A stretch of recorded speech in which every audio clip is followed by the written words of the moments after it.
ครับบ่ มาพี่น้องจวดคืนมันทางมาจนทันใจบ่อยากไรยังกว่าหมด เบียร์เต็มเลย มีครบมีมีอันนี้พร้อม ครบเลยป๊าดครบอีหลี ไล่เอาช่างเลย อืม บิ๊กไล่เอาช่างตัดผม จ้าทริปที่สอง ไล่ช่างตัดผมนี่ใครต้องการมาเลย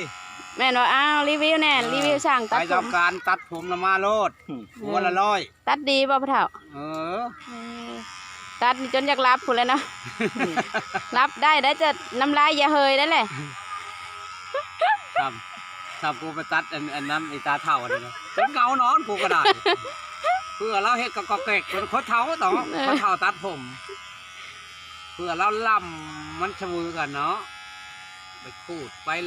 นั่นโอ้ยแล้วย่าอะไรนี่แล้วโบเห็นหง มีเบิดทั้งเราทั้งเบียร์ตัดผมน ครบสุด ำครบสุดเลย ขับเข้าโบเห็นหงนะยังอันแฉวงยังกับผู้ชาวจะนั้นแหละ ฮ่า มันบ่ได้เกี่ยวกันนะตัวน่ะบ่เท่าฮะเกี่ยวกันเท่าอันนั้นป่าไหนมันบ่ได้เกี่ยวกันนะก็ความเท่าตัวน่ะ แมน มันยังแฉวงหาไว้นุ่มด้วยนะ